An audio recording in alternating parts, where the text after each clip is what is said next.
오늘도 저희들에게 복된 주일을 허락해 주심을 감사합니다. 이 아침에 저희들이 먼저 이 시간을 주님께 드리고 또 마음속 깊은 곳에서 우러나오는 구원의 기쁨과 감격과 감사로 주님을 찬양케 하심을 감사합니다. 이 특권은 모든 사람들이 가지고 있는 것이 아닙니다. 우리에게 이 놀라운 특권, 은혜를 허락해 주심을 감사합니다.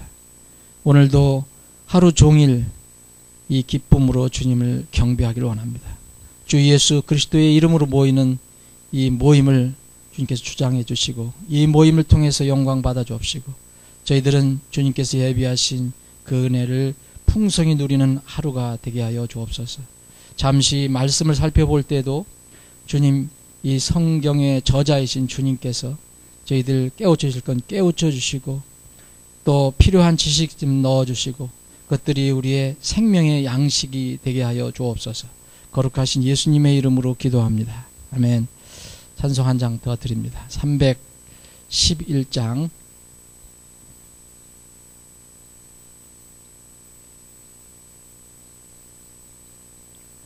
흑암에 사는 백성들을 보라. 오늘 이 요나를 잠깐 살펴볼 건데 요나의 주제는 바로 이와 비슷한 주제입니다.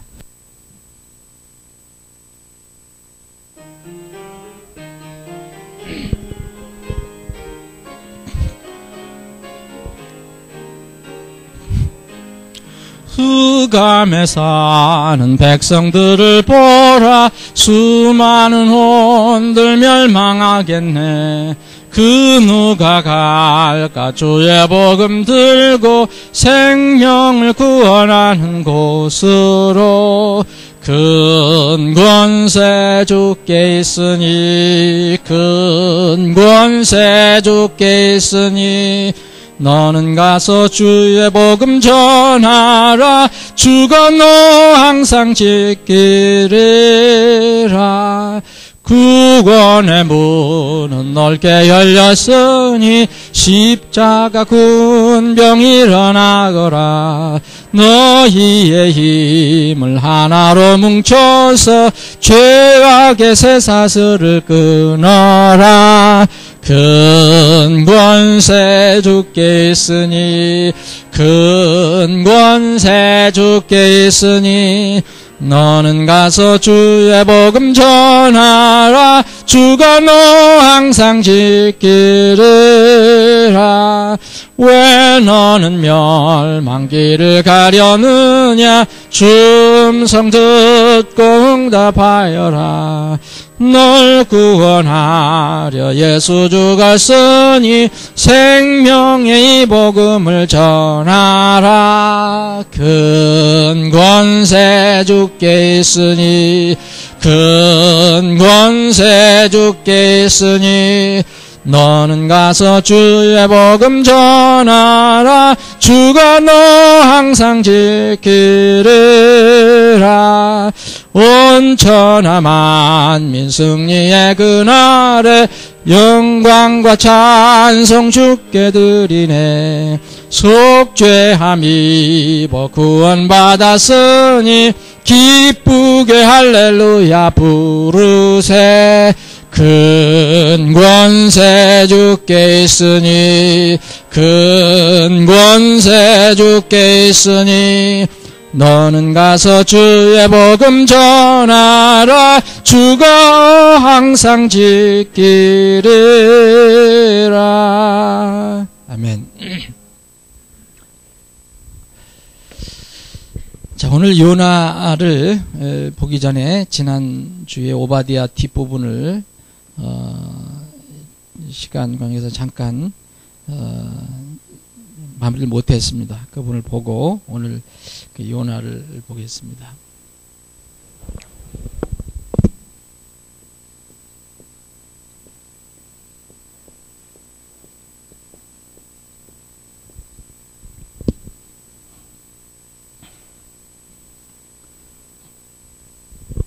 자, 오바댜 그 뒤에 요런 다시 한번 펴 보시기 바랍니다.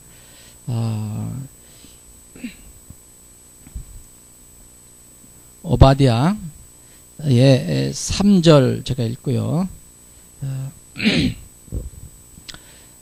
마유팀에 거하며 높은 곳에 거주하는 자여 내 마음의 교만이 너를 속였도다. 내가 마음속으로 이르기를 누가 나를 땅으로 끌어내리겠냐 하나니. 여기서 간단하게 하나님께서 주님께서 이 오바댜를 통해서 에돔에게 경고를 내리신 그 내용 중에 한 원리가 하나 있습니다. 왜 네가 이렇게 교만해졌느냐. 그리고 이 교만이 너를 어떻게 했느냐. 내 마음의 교만이 너를 속였도다. 이 사람의 교만이 그 사람 자체를 속인다는 것은 좀 그 여러 가지 영적 원리 중에서 큰 원리 중에 또 하나입니다. 이것은 하나님께서 세상을 창조하실 때 그 이후로 바로 우리 이 지구를 창조하시기 전에, 하늘과 땅을 창조하시기 전에 우리는 정확히 알 수 없지만 하늘에서 이런 하나님의 피조물인 이 루시퍼가 하나님께 이게 반역을 했을 때 그 원리가 거기 있습니다. 내 마음의 교만이 너를 속였도다. 이 내용은 그 이사야서 14장하고 에스겔서 28장을 보시면 알 수 있습니다. 이 루시퍼가 그렇게 교만해져 갖고서 그 교만이 자기를 속이고 그래서 하나님을 대적하는 그런 걸 범했는데, 그 이후로 모든 인류의 역사에서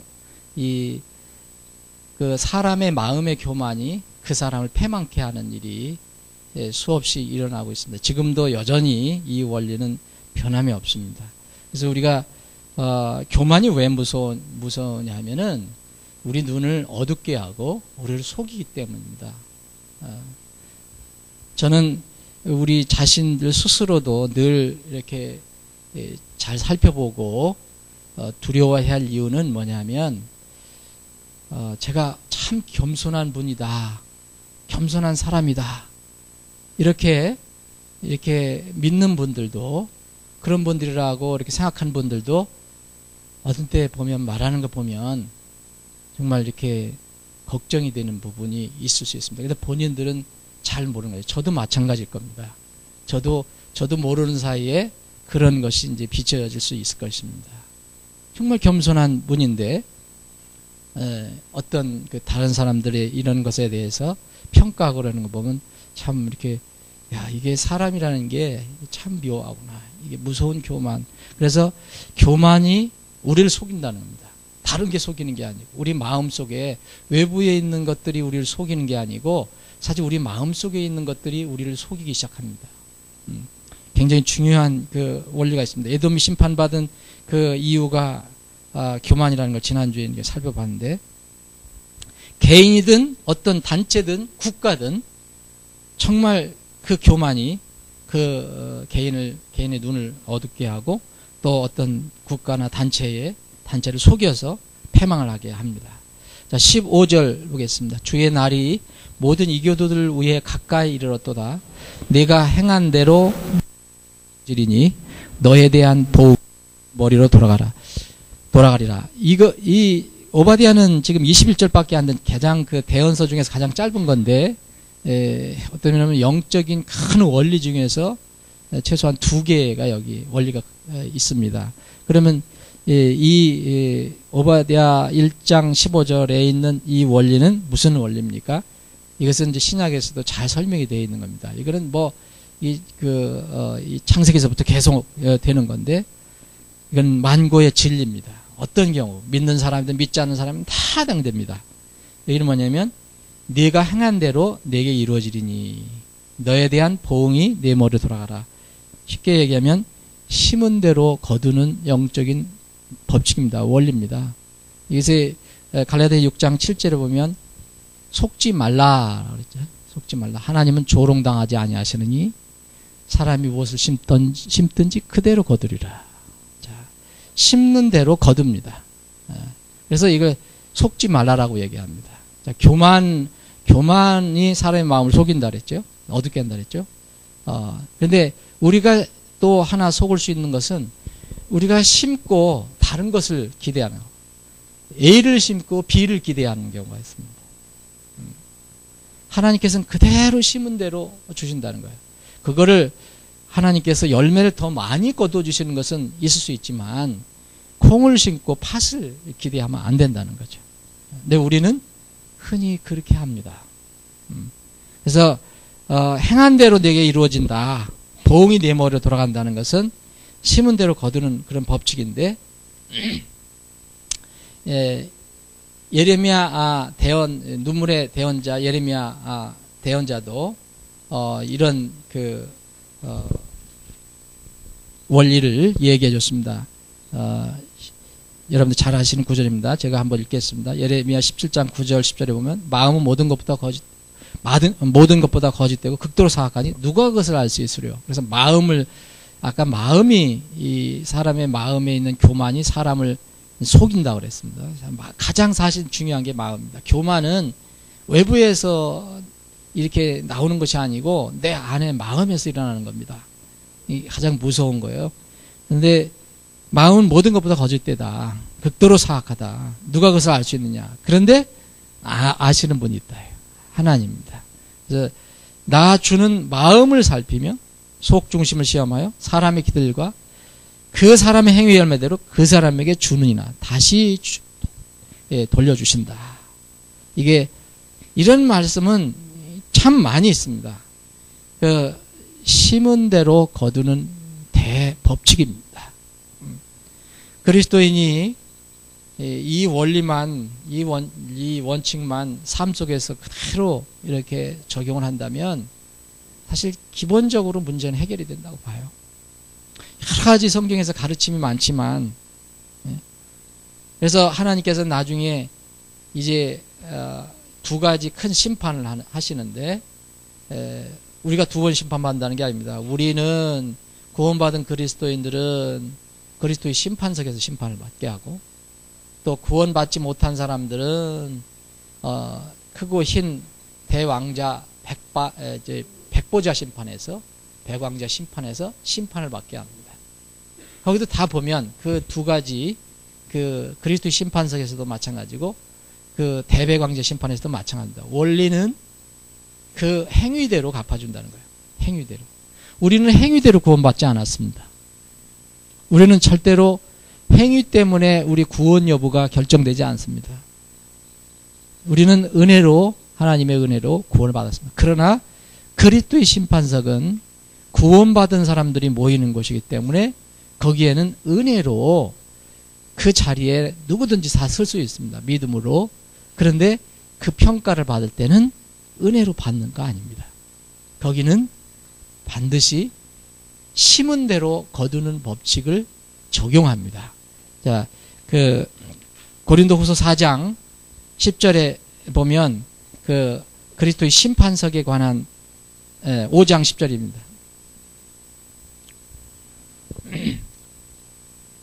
여기에서 강조된 것은 뭐냐면 몸입니다. 몸. 자, 구원은 마음으로 받는 것입니다. 너희가 마음으로 믿어 의에 이르고 입으로 시인하여 구원에 이르니라. 자, 마음으로 우리는 의에 이르게 됩니다. 그러나 이 심판은, 이 그리스도의 심판은 마음은 문제가 아닙니다. 물론 동기가 마음에서 일어나겠지만, 자, 이 바울 사도는 여기에서 보면 이 우리가 믿음으로 걷는다는 것은 바로 행함을 얘기합니다. 그래서 7절부터 우리는 믿음으로 걷고 보는 것으로 걷지 아니하노라. 내가 말하노니 우리가 확신에 차서 원하는 바는 차라리 몸을 떠나 주와 함께 있는 그것이라. 그러므로 우리는 함께 있든지 떨어져 있든지 그분께서 받아주시는 데가 자가 되려고 수고하노라. 우리 모두가 반드시 그리스도의 심판석 앞에 나타나리니 이로써 각 사람이 좋은 것이든 나쁜 것이든 자기가 행한 것에 따라 자기 몸 안에 이루어진 것들을 받으리라. 바울사들은 몸을 떠나서 주님과 함께 있기를 원했습니다. 빨리 천국에 가기를 원했습니다. 그런데 여기에서 이 몸을 떠나지 않고 수고하는 이유가 있다고 얘기했습니다. 수고한다. 그분께서 받아주시는 자가 되려고 수고한다. 그 수고는 그리스도의 심판석 앞에서 나타나게 될 것인데, 그 어떤 사람이든 각각의 사람들이 좋은 것이든 나쁜 것이든 자기가 행한 것에 따라서 자기 몸 안에 이루어진 것들을 받으리라. 자, 행한 것에 따라서 어떻게 이미 그리스도의 심판석 안에 그리스도의 심판석에 쓸 때는 자기 몸 안에 이루어진 것들이 드러난다는 것입니다. 우리는 이제 이거를 그 로마서 14장에 보면 이 이실직고 한다 그랬어요. 설명한다 그랬어요. 근데 뭘 설명하느냐? 우리 몸 안에 이미 다 들어있는 겁니다. 물리적으로 들어있다는 걸 얘기하는 게 아니고 우리 몸으로 행한 모든 것들을 그때 이제 그 주님 앞에서 평가를 받게 되는 것입니다. 이것이 심은 대로 거두는 법칙입니다.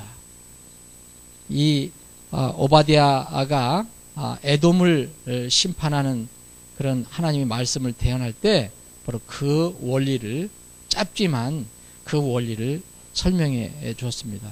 우리는 이 원리는 그때만이 아니고 지금 이 시대에도 더 우리 은혜의 시대에 살고 있지만 그래서 은혜를 너무 값없이 값싸게 여기는 사람들이 많은데 은혜는 하나님께서 우리에게 은혜를 베풀어 줄 땐 우리 안에서 은혜에 이렇게 보답하는 은혜에 반응하는 뭔가 나타나는 것이 있다는 거죠. 그건 이제 구원의 열매라고 볼 수 있는데 이 두 가지 큰 원리가 여기 오바댜에는 기록이 되어 있다. 자, 오늘은 요나를 잠깐 살펴보겠습니다.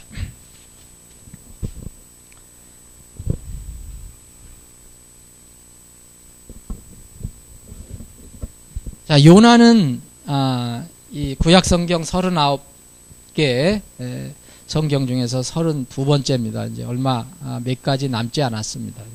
그 대언서가. 요나도 짧은 대언서지만 그래도 4장으로 구성이 되어 있습니다. 이 북왕국 대언자 요나의 이름을 그대로 따서 책 이름도 성경 이름도 요나입니다. 요나라는 뜻은 비둘기란 뜻입니다. 요나.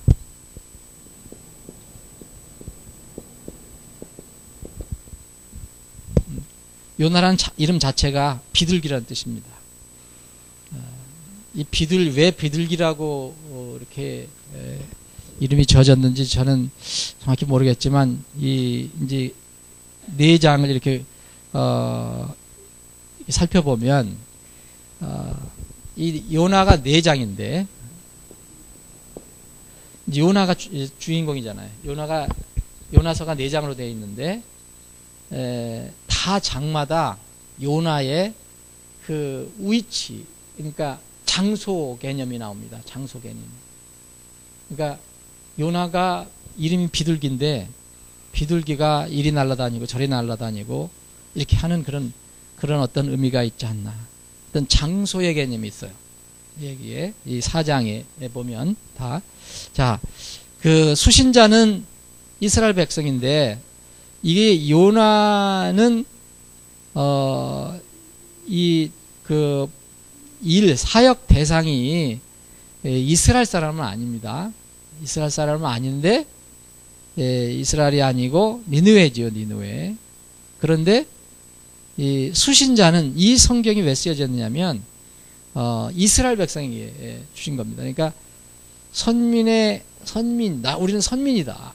선민이라는 겁니다. 아주 하나님께서 선택한 자기들 입장에서는 우수한 민족, 빼어난 민족, 하나님께서 선택하신 유일한 민족이라는 어떤 자부심이 강해서 그게 이제 교만까지 올라가는데 이런 선민의 자만심에 빠진 이스라엘 백성입니다. 물론 우리에게도 지금 이게 수신자가 됩니다. 저운 이 요나서 짧지만 지금 이 시대의 사람들에게 또 귀한 말씀이고 특히 사역자에게도 아주 귀한 말씀, 그 진리가 들어 있습니다. 이 어떤 그 목적이 있다면 주제와 목적은 이제 겹칠 때가 많은데 하나님께서 이 성경을 왜 쓰셨겠는가? 이스라엘 백성이 수신자이기 때문에 이스라엘 백성에게 뭔가를 가르쳐 주시고 알려주시기를 원하신 것이 아닌가. 세상 사람들을 향한 하나님의 사랑과 긍휼이 있다. 근데 이 이스라엘 백성들은 이 선민입니다. 그래서 자만심을 갖게 됐습니다. 지나치면 이제 교만까지 그렇게 됐는데, 그러나 하나님께서는 너희들이 분명히 선민이지만 내가 세상 모든 사람들 버리는 것이 아니다. 그들에 대한 사랑과 긍휼을 내가 여전히 가지고 있다. 이것을 이스라엘 사람들에게 알려주시고자 하신 것이라고 생각합니다. 그래서 그 이스라엘 백성을 너희들을 선민으로 택한 이유가 뭔지 아냐? 너희들이 업신여기고 너희들이 보잘것없다고 여기는 그러한 사람들을 이제 건지는 역할. 이 이스라엘 민족을 택하신 이유는 그 이스라엘 민족을 통해서 주위에 있는 민족에게 또 복을 주시기 위한 것이거든요. 이스라엘 민족이 복을 받는 것도 있지만 다른 민족들이 이스라엘 민족을 통해서 복을 받습니다. 이스라엘 민족이 이렇게 이 다른 민족에게 복의 통로가 되는 좀 역할을 해야 된다라는 그런 그 목적을, 그것을 깨닫게 하시는 목적이 있는 것으로 생각됩니다. 자, 그러다 보니까 이 주제는 하나님의 이 놀라우신 능력과 그 요나로 상징되는 이스라엘의 보잘것없는 어떤 그 능력, 보잘것없는 모습이 대칭이 되고요. 그리고 하나님의 그 긍휼의 마음과 요나의 그 마음을 대비를 해 주십니다. 요나의 마음과 비교되는 하나님의 긍휼, 하나님의 마음이 우리가 여기 주제가 됩니다. 자, 특성을 보겠습니다. 요나가 이제 이 4장에서 다 어떤 장소로 옮겨 다니기 시작하는데, 이 요나의 행적이 이스라엘 민족의 전체의 어떤 그 움직임과 좀 비슷한 면이 있습니다. 그래서 요나는 이스라엘의 적은 모형이다 라고 할 수 있습니다. 요나의 행동을 요약을 해본다면 그 이스라엘 민족이 빠졌던 그 자만심, 민족적인 자만심이 빠져 있어요. 요나도 마찬가지였습니다. 대언자이면서도 하나님께 불평불만하면서 그 하나님께서 명령한 가서 전해라고 한 그 대상 민족이 니느웨인데, 니느웨를 아주 그냥 억지로 합니다. 그냥 정말 그 하나님께 시키니까 하는 거지 자기 마음에 그 마음이 없습니다. 긍휼히 여기는 마음이 없어요. 그래서 이 요나는 이 민족주의, 이 잘못되면 안 되잖아요. 민족주의가 좋은 방향으로 가야지, 민족주의와 유대민족의 국수주의, 우리나라 이해는 없다, 이런 어떤 그 행동, 그 모습이, 그런 것이 요나의 행동이 상징하는 것이다. 자, 그러면 그 유사점을 보면 요나하고 이스라엘 민족하고 어떤 면에서 유사점이 있냐?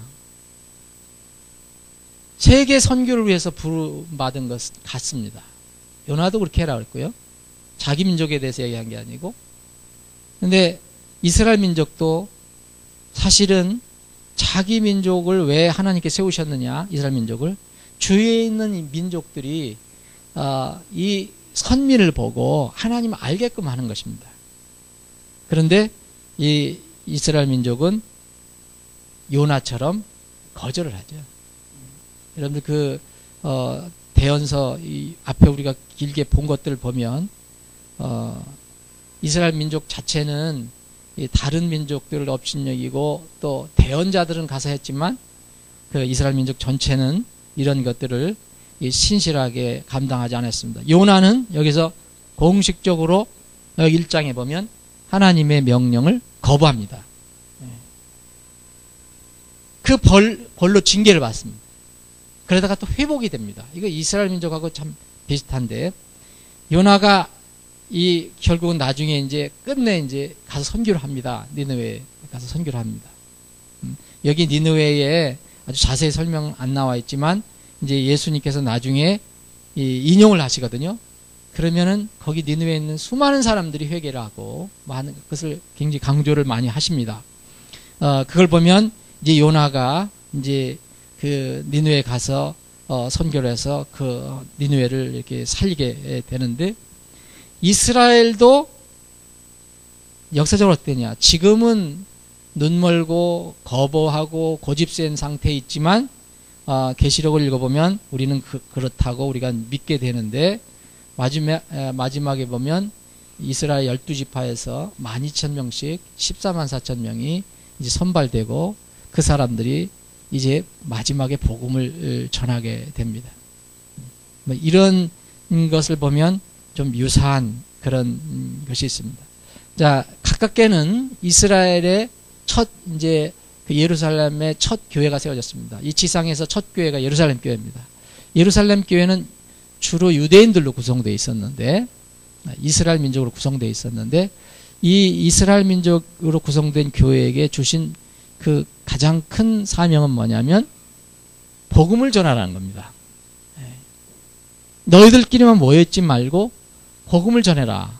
그래서 예루살렘, 그리고 그 주위를 둘러싸인 온 유대, 그리고 사마리아, 그리고 땅의 맨 끝 지역까지 이렇게 다 복음을 전하라는 명령을 하셨는데, 이 오순절 성령 강림이 일어나고 많은 사람들이 능력을 받고 교회가 아주 이게 튼튼하게 세워지기 시작하고, 그러니까 하루에 3,000명, 어떤 때는 5,000명, 뭐 엄청난 사람들이 이제 구원받고 부흥이 됩니다. 그래서 교회가 굉장히 튼튼해지고 커져갔는데 하나 문제가 생겼습니다. 하나님의 가장 큰 명령을 잊기 시작했죠. 아무리 크고 번영하고 사람들이 많이 모이면 뭐합니까? 하나님의 그 명령, 그 사명을 잊어버리면 그건 사람들이 모이면 무슨 소용이 있습니까? 그거는 뭐 대형교회 된다고 해서 하나님 명령을 따르지 않으면 아무 소용없습니다. 그래서 하나님께서 이 지상의 첫 교회에 예루살렘 교회를 이제 쓰시잖아요. 어떻게 쓰셨습니까? 이 교회를 흩으십니다. 교회에 핍박을 보내시죠. 사도행전 7장에 보면 이 첫 순교자가 나오죠. 그 누굽니까? 유대인입니다. 첫 순교자가 나와요. 스데반이 죽고요. 그런데 이 이스라엘 백성들은, 아니 그 예루살렘 교회는 두려워만 했지 어떻게 하지는 않았습니다. 여전히 자기들끼리만 누렸습니다. 그래서 사도행전 8장을 보면 하나님께서 그 예루살렘 교회에 핍박을 가져오신 그 내용이 나옵니다. 그래서 사도들만 남고 대부분의 그 성도들이 다 핍박을 패서 흩어지게 됩니다. 그래서 하나님께서 이 방법을 통해서 이제 에디오피아 내시도 구원시켜서 그 에디오피아까지, 땅이 맨 끝 지역 중에 하나입니다.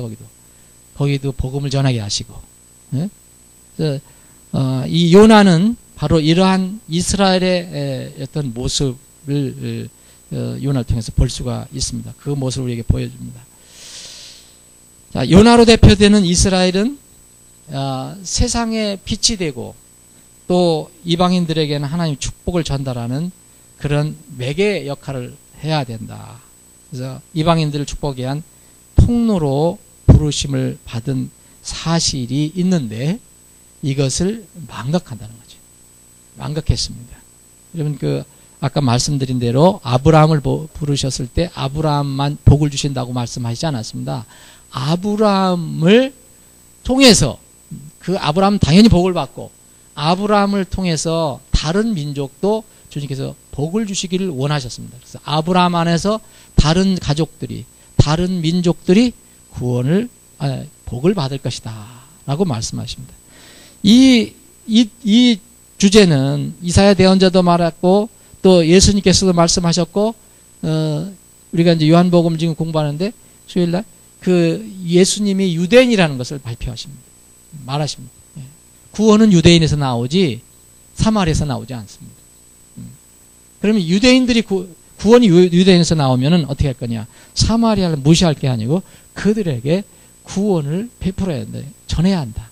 근데 이거를 망각했어요. 이스라엘 사람들은 사마리아 사람들을 무시했죠.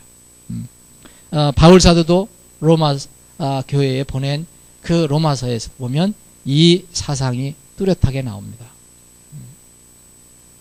자, 거기에서 감람나무와 돌감람나무, 참감람나무는 무엇을 표현합니까? 참감람나무는 바로 이 이스라엘이고, 돌감람나무는 그 이스라엘 둘러싸고 있는 이방 민족을 얘기하죠. 자, 내용 요약을 보겠습니다. 4장으로 되어 있는데, 자, 1장, 2장, 3장, 4장 얼마 길지 않습니다. 자, 첫 번째 장은 요나에게 하나님께 사명을 주십니다. 자, 아주 간단합니다. 여기 2절에 보면 일어나 저 큰 도시 니느웨로 가서 그것을 향하여 외치라. 그들의 사악함이 내 앞에 이르니라. 그러니까 하나님께 심판하실 것이다. 회개하라. 니느웨 가서 외치라는 거예요. 니느웨 가서. 예. 그 사람들, 니느웨 사람들 다 구원시키라는 게 우리에게 주신 목적이 아닙니다. 우리에게 주신 사명이 아닙니다. 우리는 복음을 전하라는 거지 세상 사람을 다 구원시키라는 그 명령은 없습니다.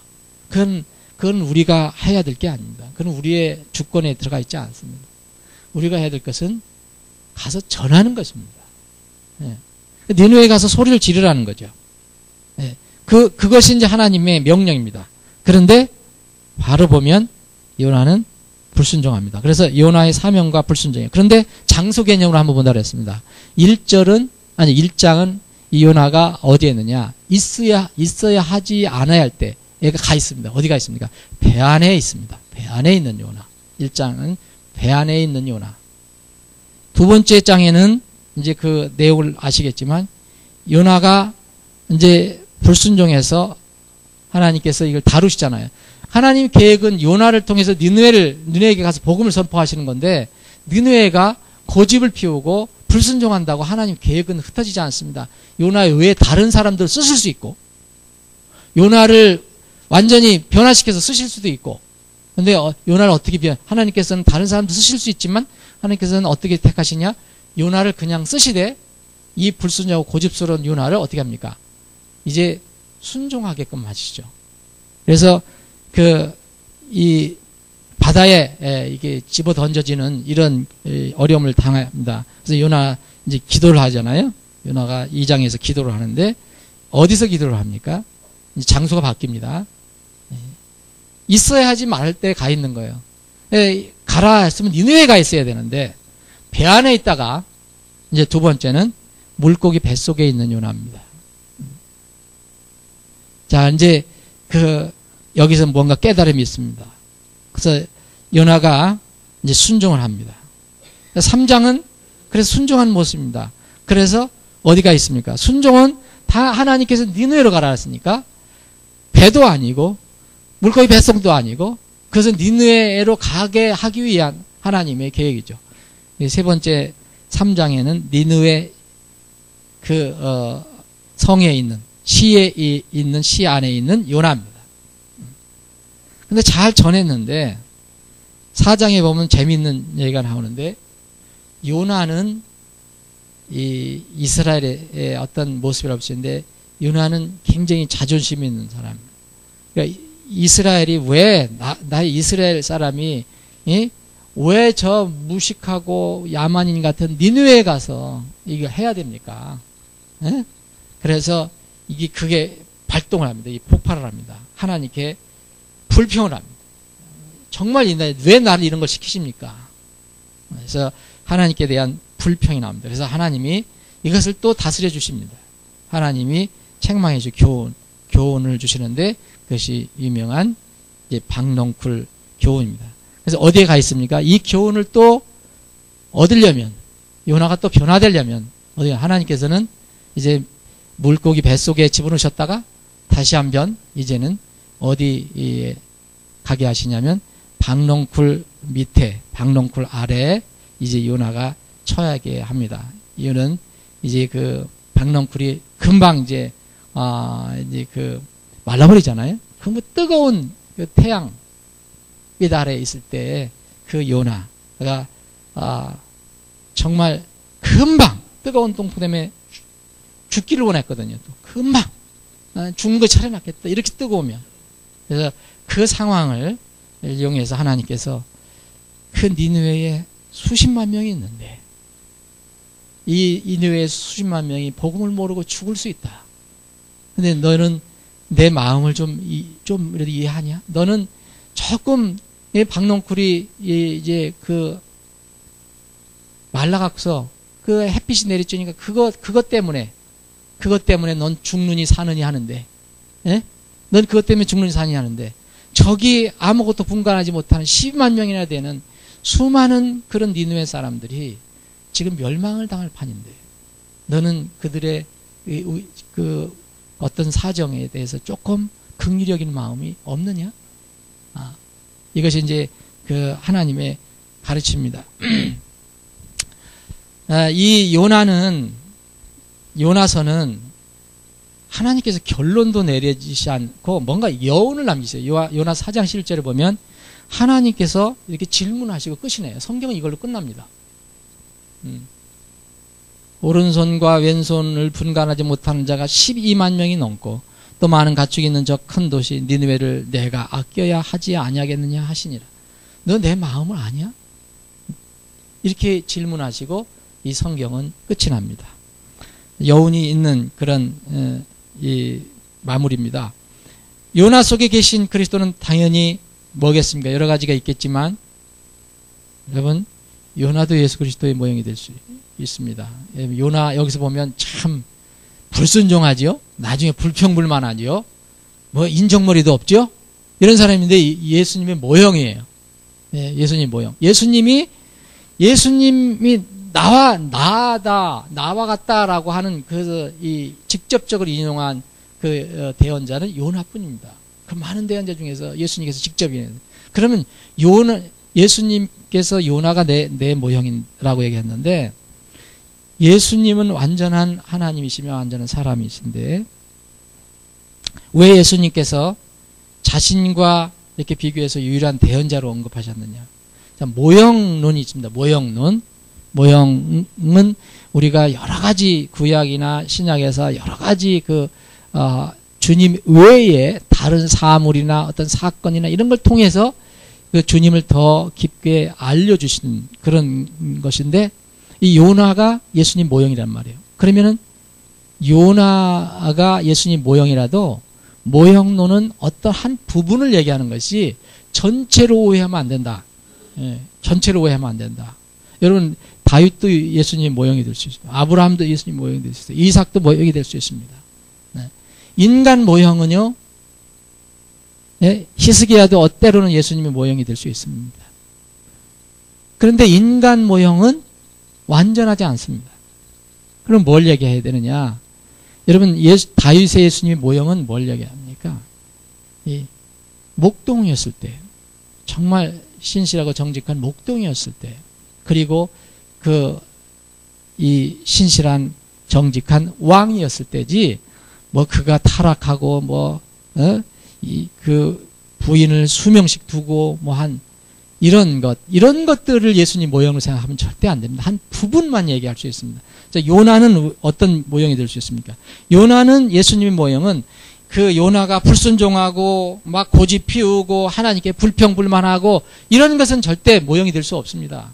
이게 모형이 될 수 있는 게 아니고, 여러분들 마태복음 12장에 보면 그리고 마태복음 12장 그리고 마태복음 16장에 보면 그 대언자 요나의 표적이 나옵니다. 요나의 표적. 예수님께서는 그랬어요. 마태복음 16장에 보면 그 사람들이 자꾸 기적적인 거 보여달라 할 때, 나 그런 거 없다.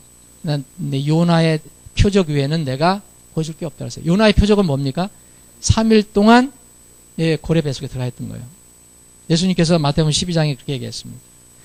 요나가 고래 뱃속에서 깜깜한 데서 3일 동안 갇혀 있었던 것처럼 나도 땅 가운데 그렇게 중심에 갇혀 있을 것이다. 3일 동안 그렇게 될 것이다. 그것을 얘기한 겁니다. 그래서 요나는 예수님의 묻히심에 대한 모형입니다. 그리고 다시 거기서 나온 에 대한 모형. 인격이나 성격이 절대 모형이 될 수가 없습니다. 오늘은 이제 영혼의 양식 하나를 좀 해보려고 했더니 오늘은 여기까지 하겠습니다. 다음 영혼의 양식 하고 그 다음에 미가서를 공부하겠습니다. 이제 그 대언서가 얼마 남지 않았고요. 저희들이 한 2, 3년에 걸쳐서 이 공부한 이 구약 개론이 이제 거의 마무리가 됩니다. 그 다음 그 선데이 스쿨 그 작년 성경 공부 시간에는 어떻게 해야 될지 제가 기도하고 있습니다. 여러분들이 또 의견 있으시면 얘기하셔도 좋습니다. 기도하겠습니다. 아버지 하나님, 오늘도 복된 주일 허락해 주시고 저희들이 구원의 기쁨과 감격과 감사로 주님을 찬양하고 경배할 수 있는 그런 은혜를 허락해 주신 걸 감사합니다. 이런 기회를 주신 걸 감사합니다. 오늘 참으로 기쁜 마음으로 주님을 경배하기를 원합니다. 우리 모임에 함께 해주시고 주님 영광 받아 주옵소서. 이 시간 이후로 진행되는 모든 절차와 내용을 주님께서 친히 주장해 주시고 그 시간 순서마다 하나님의 은혜가 넘치게 하여 주옵소서. 오늘 오전 모임 또 오후 특별 모임도 주님께서 주장해 주시옵소서. 거룩하신 예수님의 이름으로 기도합니다. 아멘.